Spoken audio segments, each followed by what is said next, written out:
வணக்கம் தோழர்களே. பாலஸ்தீன் மீதான இனப்படுகொலை போர் துவங்கி இன்றோடு 195 நாட்களாகிறது. இந்நிலையில் இன்று அதிகாலை, அதாவது ஏப்ரல் 19, 2024 அதிகாலை ஒரு தகவல் சர்வதேச ஊடகங்களில் அங்கங்கே பரவியது. நாமும் அதை பற்றி டெலிகிராமில் எழுதியிருந்தோம். அதாவது இஸ்ரேல் ஈரான் மீது தாக்குதல் நடத்திவிட்டது என்று ஒரு தகவல். அடுத்த 2, 3 மணி நேரங்களுக்கு பிறகு அப்படி எதுவும் நடக்கவில்லை. அங்கிருந்து வேறு இது ஒரு அமெரிக்க ஆதரவு தீவிரவாத இயக்கம் தாக்குதல் நடத்தியிருக்கிறது என்றும் ஒரு தரப்பு பேச்சு வருகிறது. அதே சமயம் மறுபுறம் வடக்கு கசாவிற்கு செல்லும் மக்கள் மீது தாக்குதல் நடத்துவதை இஸ்ரேல் நிறுத்தவில்லை. பலஸ்தீன் விடுதலை போராட்ட வீரர்களுக்கும் இஸ்ரேல் ஆக்குபை போர்ஸ் ஐஓஎஃப்க்கும் இடையில் கடுமையான சண்டையும் நடந்து வந்து கொண்டிருக்கிறது இதே நேரத்தில். இது குறித்து தான் நாம் இப்போது பேசவிருக்கிறோம். நம்மோடு தொடர் செந்தில் அவர்கள் இணைந்திருக்கிறார். வணக்கம் செந்தில் தொடர். வணக்கம் தோழர். தோழர், இன்னைக்கு இந்த விடிய கிளம்புற நடந்த இந்த விஷயம், அதாவது வந்து இஸ்ரேல் தாக்குதல் நடத்திருச்சுன்னு சொல்லப்பட்ட இந்த இது, அதன் பிறகு அடுத்தடுத்து வந்த தகவல்கள், இப்ப கடைசியில வந்து பார்த்தா இஸ்ரேல் நடத்தியிருக்க வாய்ப்பு இல்லை, அமெரிக்கா தான் செஞ்சிருக்கோம் அப்படின்னு சொல்றாங்க. லெபனான்ல இருந்து வரக்கூடிய அல் மயாதீன் அந்த ஊடகம் ரொம்ப அழுத்தமா சொல்லுது. இது வந்து ரெயூட்டர்ஸ், சிஎன்என், பிபிசி, இன்னும் அந்த கனடாவை சேர்ந்த சிபிஎஸ்னு இப்ப நிறைய அந்த அமெரிக்க மேற்கு ஊடகங்களை வச்சு ரொம்ப ஒரு சைக்கலாஜிக்கான வாரம் வந்து ஈரான் மேல நடத்திருக்காங்க. நாங்க வந்து உங்க மேல தாக்குதல் நடத்திட்டோம் அப்படின்னு சொல்லி. ஆனா அதே போல மறுபக்கம் ஈரானும் வந்து நாங்க எங்களுடைய ஏர் டிஃபென்ஸ் ஆக்டிவேட் ஆகி ஒரு 3 ட்ரோனை தள்ளி உடைச்சிருக்கு அப்படின்னு மட்டும் சொல்லியிருக்காங்க. இதனுடைய பேக்கப் என்ன? இது என்ன நடக்குது? இதை பத்தி சொல்லுங்களேன். நீங்க சொன்ன மாதிரி இப்போ இது ஈரான் நடக்கின தாக்குதலுக்கு அப்புறம் இப்ப நம்ம போன முறை பேசும்போது சொல்லியிருந்தோம், ஈரானுடைய பிரைமரி நோக்கம் என்னன்னா டிட்டரன்ஸை உருவாக்குறது தான் அதனுடைய பிரைமரி நோக்கம் அப்படின்னு சொல்லியிருந்தோம். ஆனா நீங்க இஸ்ரேலை பொறுத்தளவுல நீங்க உங்களால டிட்டரன்ஸை இஸ்ரேலுக்கு எதிராக உருவாக்க முடியுமா அப்படின்னா அது மிகப்பெரிய கேள்வி. ஏன்னா இஸ்ரேலுடைய இருப்பை எதை நம்பி இருக்குதுன்னாக்கா அதனுடைய சுப்பீரியாரிட்டியை நம்பி தான் இருக்கு. ஸோ அப்படியான ஒரு செட்டப் தான் வந்து இந்த செட்டிலர் கலோனியல் ப்ராஜெக்ட். இந்த செட்டிலர் கலோனியல் ப்ராஜெக்டை நீங்க தொடர்ந்து வந்து ரன் பண்ணணும்னா நீங்க வந்து அடாவடித்தனமான நபரா இருந்தா மட்டும்தான் அவங்களால வந்து தொடர்ந்து அதை ரன் பண்ண முடியும். அப்போ இஸ்ரேலோட இருப்புங்கிறது, அதோட எக்ஸிஸ்டன்ஸுங்கிறது அடுத்தவங்களை அச்சுறுத்தி மிரட்டி வச்சிருக்கிறதன் மூலமா தான் அதனுடைய இருப்பு வந்து இருக்க முடியும். ஸோ அப்படியான ஒரு சூழல் தான் எல்லா செட்டிலர் கலோனியல் ப்ராஜெக்ட்டுக்கும் வந்து உலகத்துல இருந்திருக்கு. வரலாறு அதுதான். இப்போ எப்ப வந்து அந்த பயம் வந்து இண்டிஜினியஸ் மக்களுக்கு போகுதோ அப்ப அந்த ப்ராஜெக்ட் வந்து ஃபெயில் ஆகும். அப்ப அந்த ப்ராஜெக்ட் தொடர்ந்து ரன் ஆக முடியாது. அது இந்தியால நடந்தது. உங்களுக்கு நமக்கு தெரிஞ்ச ஒரு வரலாறுன்னா இந்தியால பிரிட்டன் வந்து ஆட்சி பண்ணிக்கிட்டு இருக்கும்போது கலோனியல் ப்ராஜெக்ட்ல வந்து இந்தியாவை வச்சிருக்கும் போது இங்க கடுமையான எதிர்ப்புகள் கிளம்பி தாக்குதல் நடத்துற அளவுக்கு இண்டிஜினியஸ் பாப்புலேஷன் வந்து கோபம் அடைஞ்சு அதுக்கான எதிர் நடவடிக்கைகளில் ஈடுபட ஆரம்பிச்சதுக்கு அப்புறம் அதனால வந்து தாக்கு பிடிக்க முடியல. ஸோ எல்லா செட்டிலர் கலோனியல் ப்ராஜெக்ட்ஸும் வந்து தொடர்ந்து வந்து இப்படி இயங்க முடியாது. அது சம்வேர் அண்ட் டைம் வந்து சம்வேர் வந்து அது வந்து நான் எக்ஸிஸ்டன்ஸா போகும். அதுதான் வரலாறு. இப்போ அந்த மாதிரியான ஒரு எக்ஸிஸ்டன்சியல் த்ரெட்டுங்கிறது இந்த அக்டோபர் 7ஆம் தேதி உருவான இந்த நியூ ரியாலிட்டிங்கிறது உருவாக்கிருச்சு இஸ்ரேலுக்கு. அதனுடைய தொடர்ச்சியை தான் நம்ம எல்லா சம்பவங்கள்லையும் பார்க்குறோம். இப்போ அந்த அந்த டிட்டரன்ஸ் சேஞ்ச் ஆனது இஸ்ரேலுங்கிற அந்த செட்டிலர் கலோனியல் ப்ராஜெக்ட்டுங்கிறது தொடர்ந்து இயங்க முடியாதுங்கிறத வந்து தெளிவுபடுத்தின ஒரு சம்பவமாக தான் அக்டோபர் 7ங்கிறது இருக்கு. அதை தான் வந்து செட்டிலர் கலோனியல் கண்ட்ரிஸ், இன்னைக்கு நியோ கலோனியஸ்டா இருக்கிற கலோனியல் கண்ட்ரிஸ் எல்லாமே ஏன் அதை வந்து ஒரு மிகப்பெரிய தாக்குதல், அன்பிரசிடென்டட் அட்டாக்கு, இப்படி ஒரு தாக்குதலை வந்து நாங்கள் அனுமதிக்கவே முடியாது, அதுக்கான பதிலடியை நாங்கள் கொடுத்தே ஆகுவோம், இனப்படுகொலையே இஸ்ரேல் பண்ணாலும் அதுக்கு நாங்கள் உதவி பண்ணுவோம் அப்படின்னு சொல்லி நிற்கிறதுக்கு பிரதான காரணம் என்னன்னா, இந்த செட்டிலர் கலோனியல் ப்ராஜெக்ட்டுங்கிறது மிகப்பெரிய எக்ஸிஸ்டன்ஷியல் த்ரெட்டுக்கு வந்துருச்சுங்கிறது அவங்க கலோனியல் பவர்ஸ்க்கு தெரியுது. ஸோ அந்த பின்னணியில தான் அவங்க வந்து இதை வந்து அவ்வளோ சீரியஸான ஒரு பிரச்சனையா வந்து பார்க்குறாங்க. அதுக்கு எந்த வகையில எவ்வளோ காஸ்ட் ஆனாலும் பரவாயில்ல, அதை வந்து ரிப்பீல் பண்ணணும் அப்படிங்கிறது தான் அவங்களுடைய ஆஹ், எண்ணமா இருக்கு. அந்த பின்னணியில தான் வந்து அவங்க இந்த உலகமே எதிர்த்ததுனாலும் பரவாயில்ல, இந்த தொடர்ந்து வந்து இந்த இனப்படுகொலையை நாங்க ஆதரிப்போம் அப்படிங்கிற இடத்த நோக்கி அவங்கள நகர்த்திருக்கு சர்வதேச அரங்குல. நீங்க அமெரிக்கா மட்டும் இல்ல, உலகத்துல இருக்கிற பல நாடுகள், ஐரோப்பிய ஒன்றியத்துல இருக்கிற இதுவரைக்கும் வந்து அமைதி முகமா கருதப்பட்ட ஜெர்மனி போன்ற நாடுகள் எவ்வளவு தீவிரமா இப்போ ஒரு இனப்படுகொலை ஆதரிக்கிறாங்க அப்படிங்கிறத நம்மளால பார்க்க முடியும். இப்போ ஈரான் நடத்தின தாக்குதலுக்கு, இந்த பதிலடி கொடுத்த நடவடிக்கை தாக்குதலுக்கு உடனடியா வந்து ஐரோப்பிய ஒன்றியம் ஆரம்பிச்சு பிரிட்டன் வரைக்கும் எல்லாருமே வந்து சாங்ஷன்ஸ் போட்டிருக்காங்க ஈரானுக்கு.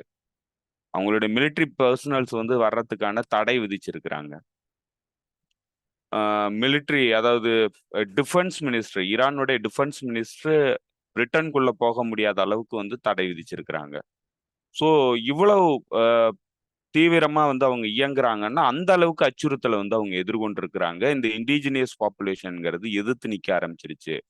இனிமே நம்மளுடைய இந்த ப்ராஜெக்ட்டுங்கிறது ஒரு தொடர்ந்து இயங்க முடியாத ஒரு நிலைக்கு தள்ளப்பட்டுடுச்சு அப்படிங்கிறத எல்லாத்தையுமே வந்து அவங்க உணர்றாங்க. இப்போ இதை தான் நம்ம இந்த தாக்குதல் நடந்த உடனே நம்மளுடைய அசஸ்மெண்ட்டுங்கிறது இதுதான். இந்த ப்ராஜெக்ட்டுங்கிறது எக்ஸிஸ்டன்ஷியல் கிரைசிஸ்ல வந்திருக்கு. ஸோ தொடர்ந்து இந்த இந்த ப்ராஜெக்டை வந்து அவங்களால ரன் பண்ண முடியாது. அந்த மாதிரியான ஒரு நிலையை நோக்கி வந்து இந்த அக்டோபர் 7ங்கிறது கொண்டு வந்துருச்சு அப்படிங்கிறது தான் நம்ம சொன்னது. இப்போ அதுதான் வந்து எதிரொலிக்குது எல்லா இடங்கள்லையும். அப்போ இஸ்ரேல் வந்து இப்படியான ஒரு எக்ஸிஸ்டன்ஷியல் த்ரெட்ல வந்து நிக்கும்போது அதனுடைய டிட்டரன்ஸை வந்து மீண்டும் உறுதிப்படுத்தணும்னா இன்னைக்கு அந்த டிட்டரன்ஸ் சுப்பீரியாரிட்டியை வந்து ஆஹ், ஈரான் தாக்குதல் நடத்துனதன் மூலமா வந்து ஈரான் உருவாக்கிருச்சு. ஸோ இப்போ இந்த சுப்பீரியாரிட்டியை எப்படி விட்டுட்டு போனாக்க ஆஹ், இது மிகப்பெரிய வீழ்ச்சி இந்த இஸ்ரேல் அரசாங்கத்துக்கு. இந்த சட்லர் கலோனியல் ப்ராஜெக்டுக்கே மிகப்பெரிய வீழ்ச்சி. இது வந்து இதனுடைய பிகினிங் ஆஃப் த எண்ட் அப்படிதான் நம்ம பார்க்க வேண்டியிருக்கு. இந்த பகுதியிலேயே அது வந்து நிலை நின்று நிற்க முடியாதுங்கிற ஒரு இடத்தை நோக்கி வந்து நகர்த்திடும் இந்த டிட்டரன்ஸ் பிரச்சனையானது. ஸோ இப்போ இதை வந்து அவங்க ரிப்பீல் பண்ணி ஆகணும். இப்போ இந்த இந்த இந்த இந்த தாக்குதலுக்கான பதிலடியை வந்து கொடுத்தே ஆகணுங்கிற கட்டாயத்துல தான் வந்து அவங்க இருக்கிறாங்க. கொடுக்கறதுக்கு எவ்வளவு சிக்கல் வரும், கொடுத்தா என்ன பிரச்சனைகள்லாம் வரும் அப்படின்னா சர்வதேச அரங்குல அமெரிக்காவுக்கு மிகப்பெரிய சிக்கல் வரும். ஏன்னா அமெரிக்காவில் தேர்தல் வருஷம். ஸோ அவங்களுடைய பொருளாதாரம் வந்து நிலைத்து நிற்கணும், இல்லை பொருளாதாரம் வந்து பிரச்சனைக்கு உள்ளாகாம இருக்கணும்னா அவங்க தொடர்ந்து வந்து இந்த போரை வந்து எக்ஸ்பேண்ட் பண்ணாம வந்து தடுத்து நிறுத்த வேண்டிய பொறுப்பு இருக்கு. ஆனா அதை அவங்க எந்த அளவுக்கு எஃபெக்டிவா பண்றாங்கன்னா, அகைன் இது வந்து பெரிய அளவுக்கு எக்ஸிஸ்டன்ஷியல் த்ரெட்டா வந்து இஸ்ரேலுக்கு வந்துட்டதுனால அவங்க எந்த அளவுக்கு காஸ்ட் கொடுத்தாலும் பரவாயில்ல, இந்த பிரச்சனையை வந்து இஸ்ரேலோட டிட்டரன்ஸை திரும்ப உறுதிப்படுத்த வேண்டிய ஒரு நெருக்கடியில சிக்கியிருக்கிறாங்க. அதுக்காக எவ்வளோ காஸ்ட் செலவானாலும் பரவாயில்ல, தன்னுடைய இன்ட்ரெஸ்டே போனாலும் பரவாயில்லங்கிற இடத்த நோக்கி அமெரிக்க அரசாங்கம் நகர்ந்திருக்கு. ஸோ அதனுடைய விளைவு என்னவாக இருக்குன்னா, இப்போ இவங்களே வந்து இந்த போரை வந்து வேணாம், இப்போ வந்து மிகப்பெரிய சிக்கல் உருவாகும், அமெரிக்காவுடைய பொருளாதாரம் மிகப்பெரிய பாதிப்புக்குள்ளாகும், தேர்தல் வரும்போது இந்த மாதிரியான ஒரு சிக்கல் வந்துச்சுன்னா அது அமெரிக்காவில் மிகப்பெரிய நெருக்கடியை உண்டாக்கும் அப்படிங்கிறதெல்லாம் தெரிஞ்சு அதை வந்து தடுத்து நிறுத்தணுங்கிற முயற்சியை எடுத்தாலும் நெத்தன்யாகுவும் இஸ்ரேலும் வந்து இதுக்கு தயாரா இருக்காதுங்கிறது தான் தெரியுது. ஏன்னா நெத்தன்யாகுவும் இஸ்ரேலும் அமெரிக்காவுக்கு இருக்கிறது ஸ்ட்ராட்டஜிக் இன்ட்ரெஸ்ட், ஆனா இஸ்ரேலுக்கு இருக்கிறது எக்ஸிஸ்டன்ஷியல் பிரச்சனை. இந்த எக்ஸிஸ்டன்ஸே வந்து கேள்விக்குள்ளாகும் போது அமெரிக்காவுடைய இன்ட்ரெஸ்ட் எல்லாம் வந்து கவலைப்படுற மாதிரி அவங்க தெரியல. அவங்களுக்கு அவங்க அவங்க கவலைப்படுற மாதிரி தெரியல. அதுதான் இப்ப வந்து அந்த ஒரு காலகட்டத்துல தான் வந்து நம்ம இருக்கிறோம். ஸோ அதுதான் இப்ப இங்க இருக்கிற ஆபத்தும் கூட. ஏன்னா அமெரிக்காவே விரும்பலன்னா கூட இந்த போரை வந்து விரிவுபடுத்துறதுக்கு இஸ்ரேல் தயாரா இருக்கு. ஒருவேளை இஸ்ரேல் வந்து இந்த போரை வந்து விரும்பி கொண்டு போச்சுன்னா அமெரிக்காவுக்கு வேற வழியே கிடையாது, இந்த போருக்குள்ளே வரும். வேற வழி இல்லாம வரும்.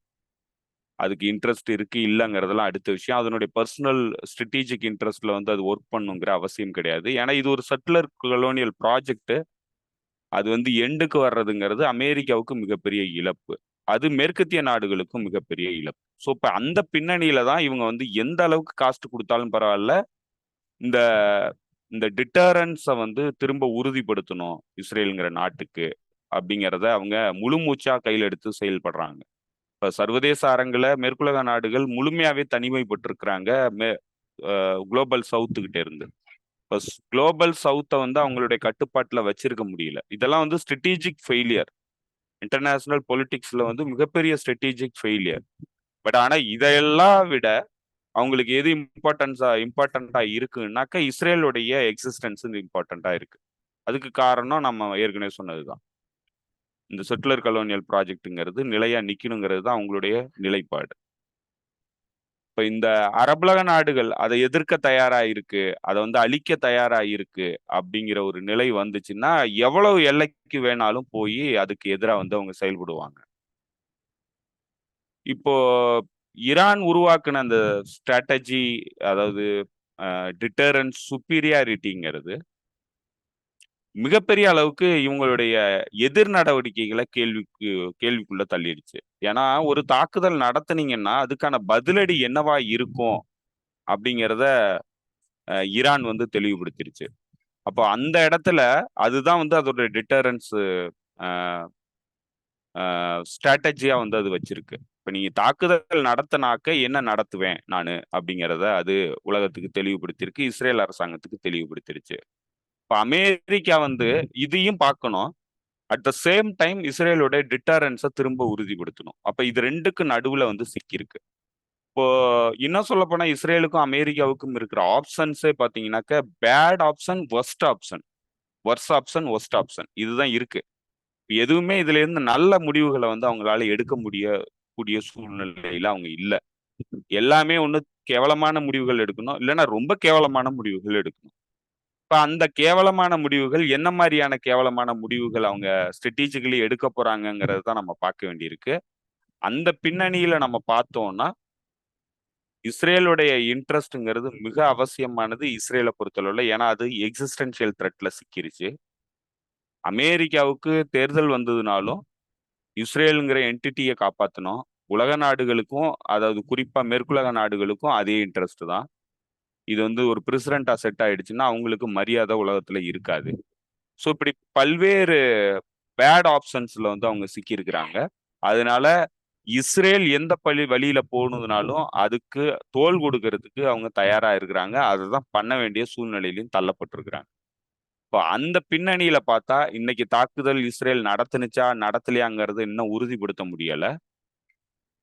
ஆனா இன்டர்செப்ஷன் வந்து நடந்திருக்கு. அது ஸ்மால் ட்ரோன்ஸ் இன்டர்செப்ட் பண்ணியிருக்கிறதா சொல்றாங்க. உள்ளுக்குள்ளே இருந்து, அதாவது ஈரானுக்குள்ள இருந்து தான் அந்த தாக்குதல் வந்து அந்த ட்ரோன்ஸ் வந்ததா சொல்லி ஈரான் தரப்புல இருந்து சொல்றாங்க. அதை இண்டிபெண்டா நம்மளால எதையும் வந்து வெரிஃபை பண்ண முடியல. ஏன்னா ஒரு ரெண்டு தரப்புல இருந்தும் பல்வேறு முரண்பட்ட தகவல்கள் வருது. எது உண்மை எது பொய்ங்கிறதும் தெரியல. இது ஒரு சைக்கலாஜிக்கல் வார்ஃபேரா கூட இருக்கலாம்.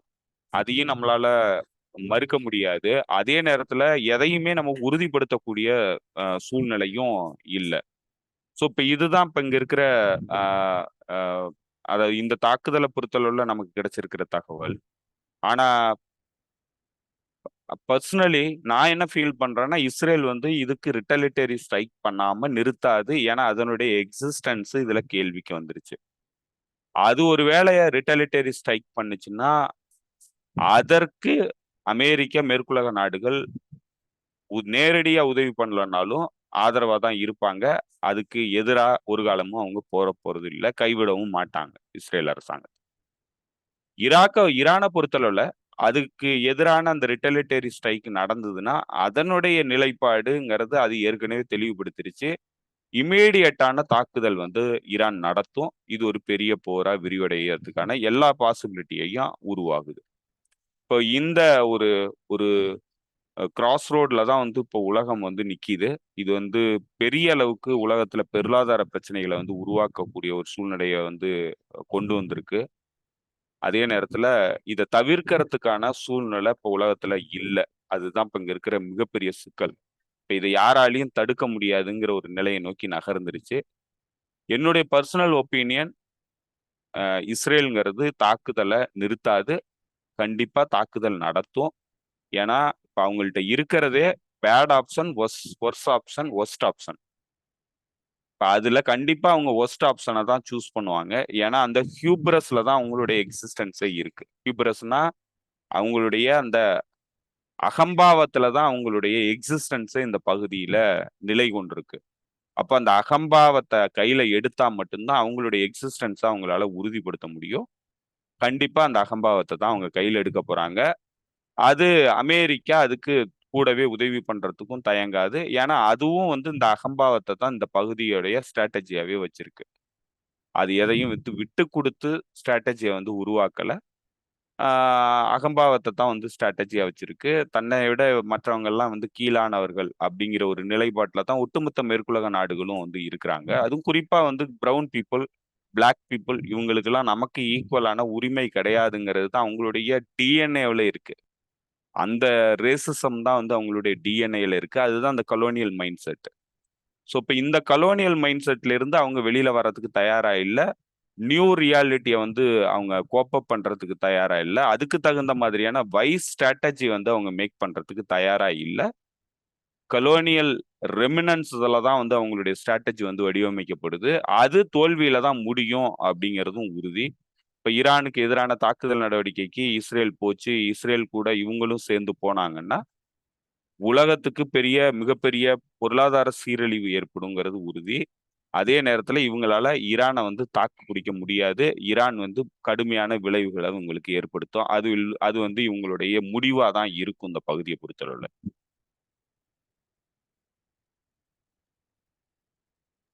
ஓகே, ஓகே தோழர். இதுல இன்னும் ஒண்ணு நான் கேட்கணும். ஒரு 2 நாளைக்கு முன்னாடி ஒரு தகவல் வந்துச்சு. என்னன்னா, அமெரிக்கா வந்து இஸ்ரேல வந்து சமாதானப்படுத்தி, நீங்க வந்து ஈரான் கூட சண்டைக்கு போகாதீங்க. ஆனா வந்து ரஃபால வேணா நீங்க வேணா உள்ள போங்க. அதுக்கு வேணா நாங்க ஹெல்ப் பண்றோம் அப்படின்னு சொன்னதா ஒரு தகவலு. அது எந்த அளவுக்கு உண்மை? அப்படி அவங்க ரஃபா உள்ள போனாங்கன்னா, அங்க இருக்கிறவருடைய மக்களோட நிலைமை என்ன ஆகும்? அத பத்தி கொஞ்சம் சொல்லுங்களேன். இப்ப இந்த இந்த கசிய விட்ட தகவல்ங்கிறது எவ்வளவு கேவலமான மனநிலையில இருக்கிறாங்கிறது தெரியுது. இப்போ ஓகே. இவனுங்க வந்து பயந்தாங்குழிங்கிறதையும் நம்மளால பார்க்க முடியுது. ஏன்னா பலமான ஒரு எதிரிகிட்ட போய் மோதுறதுக்கு பயப்படுறானுங்க.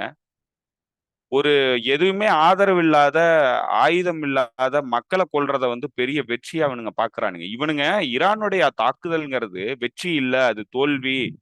அது வந்து பெரிய அளவுக்கு பாதிப்புகள வந்து இஸ்ரேலுக்கு ஏற்படுத்தல அப்படின்னு சொல்றதனுடைய பின்னணி இது என்னன்னா, இவனுங்க இதுவரைக்கும் உலகத்துல நடத்தின போர்கள் எல்லாத்துலயுமே வந்து இவனுங்க வெற்றிய எத பார்த்தானுங்கன்னா, மக்கள கொலை பண்றத தான் வந்து வெற்றியா பார்த்தானுங்க. மிலிட்டரி ஸ்ட்ராட்டஜில மக்கள கொலை பண்றது வெற்றி கிடையாது. இப்ப யாரு கொலை பண்ணுவாங்கன்னா, எவனால வெற்றி அடைய முடியலையோ அவன் தான் வந்து மக்கள கொலை பண்ணுவான். அது தீவிரவாதிகளோட ஸ்ட்ராட்டஜி. இப்ப அந்த ஸ்ட்ராட்டஜி தான் இவனுங்களுடைய போர் ஸ்ட்ராட்டஜியாவே இதுவரைக்கும் வந்து செயல்படுத்தி இருக்கானுங்க. இப்ப அந்த பின்னணியில இருந்து தான் இவனுங்க இத பார்க்குறானுங்க. இப்போ டிட்டரன்ஸ வந்து அ உருவாக்கணுங்கிறதுக்காக, அக்டோபர் 7ல ஏற்பட்ட தோல்விய மறைக்கிறதுக்கு என்ன மாரியான டிட்டரன்ஸ வந்து இவனுங்க இஸ்ரேல் அரசாங்கம் கையில எடுத்ததுங்கிறத பார்த்தீங்கன்னா உங்களுக்கு தெரியும். பொதுமக்கள கொல்றதையும், இனப்படுகொலை பண்றதையும் வந்து டிட்டரன்ஸா வந்து கையில எடுத்தானுங்க. ஸ்டார்வேஷன வந்து நெகோசியேஷனுக்கு பயன்படுத்துறானுங்க வெப்பனா. ஸோ இப்படிதான் வந்து அதாவது எந்தவித நியமங்களும் கிடையாது. சர்வதேச நீதிகளும் ஃபாலோ பண்றது கிடையாது.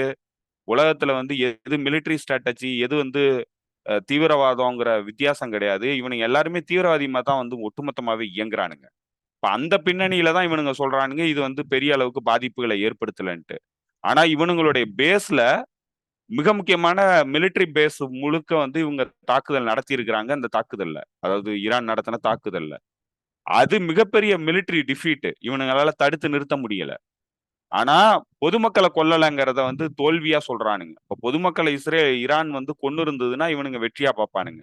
ஏன்னா இவனுங்களுடைய வெற்றி தோல்வி எல்லாமே பொதுமக்கள் எத்தனை பேர் சாகுறாங்கங்கிறத பொறுத்து தான் இருக்கு. அதத்தான் வந்து இவனுங்க வெற்றியா வந்து உலக மக்களுக்கும் சொல்லிக்கிட்டு இருக்கிறானுங்க. உள்ளூர் மக்களுக்கும் சொல்லிக்கிட்டு இருக்கிறானுங்க. பெரிய அளவுக்கு நாங்க உயிரிழப்புகளை ஏற்படுத்துறோம்ட்டு. இந்த இந்த பிரசிடென்ட் வந்து இன்னைக்கு நேத்திக்கு இல்ல. இவனுங்களோட வரலாறே அதுதான். இப்ப நீங்க வியட்நாம்ல நடந்த போரின் போது டெத் ரோல் தான் டெய்லி வந்து இவனுங்க அனௌன்ஸ் பண்ணுவானுங்க. இத்தனை உயிரிழப்புகள் ஏற்பட்டுச்சு அப்படின்னு சொல்லிட்டு. வியட்நாமீஸ் வந்து இத்தனை பேர் இறந்ததுதான் இவனுங்களுக்கு கணக்கு கொடுப்பானுங்க. இத்தனை பேர் இறந்துட்டாங்க, அதனால நம்ம வெற்றி அடைகிறோம். கடைசியா தோல்வி அடைஞ்சுதான் வெளியேறினானுங்க. ஏன்னா இஸ்ரேல் அந்த வியட்நாம்ல இறந்ததுல யாரும் வியட்காங் வீரர்கள் கிடையாது. யாரும் வந்து வியட்நாம் விடுதலைக்காக போராடின வீரர்கள் கிடையாது. இறந்தது பூரா பொதுமக்கள். இப்போ பொதுமக்களை கொல்றதுதான் இவனுங்க உள்ளூர் மக்களுக்கு வெற்றியா வந்து காமிச்சுக்கிட்டு இருந்தானுங்க. அது அப்புறம் கடைசியா உள்ளூர் மக்களுக்கு தெரிஞ்சதுக்கு அப்புறம் அவரு செய்மோர் ஹெர்ஸ் வந்து அந்த மைலாய்ங்கிற அந்த இதை வந்து ஆர்டிக்கலை இதை வந்து வெளியிட்டதுக்கு அப்புறம் உண்மை தகவல்களை வந்து வெளியிட்டதுக்கு அப்புறம் வந்து அது பெரிய அளவுக்கு உள்ளூர் மக்கள்கிட்ட விழிப்புணர்வு ஏற்படுத்தினுச்சு. அப்ப உள்ளூர் மக்கள் இவங்களுக்கு எதிராக திரும்பினாங்க. அப்புறம் தான் போரை வந்து நிறுத்தினானுங்க. ஸோ இதுதான் வந்து இவனுங்களுடைய பிரசிடென்ட், இவனுங்களுடைய நேச்சரே இதுதான். இப்போ மோரல் கிடையாது, சர்வதேச விதிகளை வந்து மதிக்கிறது கிடையாது, ஹியூப்ரஸாவே இருக்கிறது, அடுத்தவங்களெல்லாம் வந்து ஹியூமன் பீயிங்காவே பார்க்கறது கிடையாது. இதுல இருந்து தான் இவனுங்களுடைய இந்த காலோனியல் ப்ராஜெக்ட்ங்கிறது தொடர்ந்து இயங்குது. இப்ப இந்த பின்னணியில தான் இவனுங்க ஒட்டுமொத்தமாவே செயல்படுறானுங்க. இப்ப அதைத்தான் இங்கேயும் வெளிப்படுத்துறானுங்க. இப்போ உங்களால ஒரு பவர்ஃபுல்லான ஒரு எனிமியை வந்து உங்களால அடிக்க முடியலன்னா, நான் வந்து ஒருத்தன் சொல்றான் உங்கள்ட்ட, பாருங்களேன் இது எவ்வளவு கேவலமா இருக்குது பாருங்களேன், இது கேட்கும் போதே எவ்வளவு கேவலமா இருக்குன்னு பாருங்களேன். இப்போ நான் வந்து போர்ல போய் வெற்றி அடைய முடியாது. ஸோ அதனால வந்து இப்ப நான் ஆனா ஏதோ ஒண்ணு பண்ணி ஆகணும். அப்ப நான் கேட்கிறேன், சரி ஓகே, என்னால போருக்கு போய் வெற்றி அடைய முடியாது, உனக்கு இந்த போர் தேவையில்லை, அதனால நான் ஒரு ஒரு 10,000 பொதுமக்களை கொன்னுக்கிறேன், அதுக்கு அனுமதி கொடு அப்படின்னு கேட்கிறான்னா, அவனும் சொல்றான் பாத்துக்குங்க. சரி ஓகே, அப்பன்னா நீ போருக்கு போகலன்னா இதை வேணா நீ பண்ணிக்கோ அப்படின்னாக்க, இவனுங்க எவ்வளவு கேவலமான மனிதர்கள்னு பாத்துக்குங்க. இவனுங்களோட ஸ்ட்ராட்டஜி என்னங்கிறத பாருங்க. இவ்வளவு கேவலமான ஒரு ஒரு மனித குலத்திற்கு விரோதமான சக்திகளை நம்மளால பார்க்க முடியாது. இப்போ இதுக்கு மாற்றீடா, அதாவது அமெரிக்காவோட பொருளாதாரம் போயிடக்கூடாது, பைடனோட ரீஎலெக்ஷன் வந்து பிரச்சனைக்கு உள்ளாயிடக்கூடாதுங்கிறதுக்காக ஈரான்ல தாக்குதல் நடத்தினா நமக்கு மிகப்பெரிய தோல்வி ஏற்படும், நம்மளால சமாளிக்க முடியாதுங்கிறதுக்காக அங்க பயந்தாங்குழிகளா இருந்துகிட்டு பொதுமக்கள், ஆயுதம் இல்லாத பொதுமக்களை கொல்றத வந்து அனுமதி கொடுக்குறானுங்க. அதை வந்து ஸ்ட்ராட்டஜியா வைக்கிறானுங்கன்னா, இதை எப்படி நம்ம பாக்குறது? எவ்வளவு கேவலமான மனநிலையில இவனுங்க இருக்கிறானுங்கிறதுக்கு அதுவே சரியான உதாரணம்.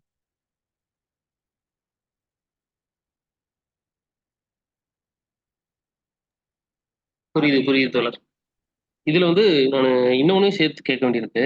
நம்ம இந்த ரஃபா பத்தி பேசணும், ஈரான் பத்தி பேசணும். நம்ம இன்னும் பேசாம இருக்கிற ஒன்று ரெண்டு இது இருக்கு. அது என்னன்னா, ஒண்ணு வந்து ஏமன், இன்னொன்று வந்து ஹிஸ்புல்லா. ஹிஸ்புல்லா வந்து ஒரு 2 நாளைக்கு முன்னாடி ஒரு ட்ரோன் தாக்குதல் நடத்தியிருக்காங்க. அது வந்து இதை தாண்டி போய் அவங்களோட எல்லைக்குள்ள போய் அங்க தங்கியிருந்த துருப்புகள், இஸ்ரேலி துருப்புகள் மேல் நடத்தியிருக்காங்க. அதனோட தொடர்ச்சியை இப்போ வந்து இன்னும் ஒருவேளை இவங்க ரஃபா உள்ள போயிட்டாங்க அப்படின்னா, இந்த ராணுவம் வந்து ரஃபாவுக்குள்ள போயிடுச்சு, அந்த மக்களுக்கு பெரிய ஆபத்துக்கு வந்துருச்சு அப்படின்னா, ஹெஸ்புல்லா இஸ்ரேல் உள்ள வர்றதுக்கு வாய்ப்பு இருக்கா? அதே போல ஏமன் இந்த இடத்துல எப்படி ரோல் பிளே பண்ணும்? இதை பத்தி கொஞ்சம். இப்போ யமன் வந்து உறுதியா வந்து பெரிய அளவுக்கு அதனுடைய ஏற்கனவே இருக்கிற ஸ்ட்ராட்டஜியை வந்து விரிவுபடுத்தும். ஏன்னா அது தொடர்ந்து வந்து இந்த ரீஜியன்லேயே வந்து ரொம்ப ஆக்டிவா இந்த இனப்படுகொலை தடுத்து நிறுத்துறதுக்காக செயல்படுற ஒரு மிக முக்கியமான நாடு வந்து யமன் தான். ஸோ யமன் வந்து அதுக்காக நம்ம பாராட்டணும் யமனை. ஏன்னா சர்வதேச விதிகளை வந்து அப்ஹோல்டு பண்ற ஒரு மிக முக்கியமான நாடா நம்ம பார்க்க வேண்டியது வந்து யமனை. ஸோ அந்த வகையில வந்து யமன் வந்து கண்டிப்பா இதுக்கு ரியாக்ட் பண்ணும். நீங்க பொதுமக்கள் மீதான தாக்குதலை வந்து தீவிரப்படுத்தினாங்கன்னா உறுதியா வந்து யமன் வந்து இதுல தன்னுடைய நடவடிக்கைகளை தீவிரப்படுத்தும். அதே மாதிரி நீங்க சொன்ன ஹெஸ்புல்லா, இப்போ ஹெஸ்புல்லாவுடைய தலைவர் இதுக்கு முன்னாடியே தெளிவுபடுத்தியிருக்கிறாரு. அவங்களுடைய ரெட்லைன்ங்கிறது ரெசிஸ்டன்ஸ் அமைப்புகள் வந்து விழுற மாதிரியான ஒரு சூழ்நிலை வந்துச்சுன்னா அதுக்கு மேல வந்து எங்களுடைய தாக்குதலை வந்து நாங்க தீவிரப்படுத்துவோம், அதை நாங்க ஒரு காலத்துக்கும் அனுமதிக்க மாட்டோம் அப்படிங்கிறது தான் அவருடைய கருத்து. இப்ப அந்த பின்னணியில பாத்தீங்கன்னா நீங்க ரெசிஸ்டன்ஸ் அமைப்புகளுக்கு பாதிப்பு ஏற்படும் அப்படிங்கிற மாதிரி தெரிஞ்சதுன்னா கண்டிப்பா ஹெஸ்புல்லாவுடைய தாக்குதல் நடவடிக்கை தீவிரமாகும். இது வெறுமனே வந்து ரெசிஸ்டன்ஸ் அமைப்புகளுக்கு பாதுகாப்பு கவசமா வந்து ஹெஸ்புல்லா இருக்குங்கிறது மட்டும் இல்லை, அங்க போர் வந்து தோல்வி, போர் முடிஞ்சதுன்னா, காசால போர் முடிஞ்சதுன்னா கண்டிப்பா வந்து ஹெஸ்புல்லா மீதான தாக்குதலை வந்து தீவிரப்படுத்துவாங்க இஸ்ரேலிய தரப்பு. ஸோ இது ஒரு டிட்டரன்ஸ். இப்போ நீங்க வந்து அங்க போற வந்து வெற்றி அடையாம பார்த்துக்கிட்டா மட்டும்தான் வந்து நீங்க உங்க மீது போர் தொடுக்காம உங்களால பார்த்துக்க முடியும். அந்த வகையில வந்து இது ஹெஸ்புல்லாவுக்கு டிட்டரன்ஸ்.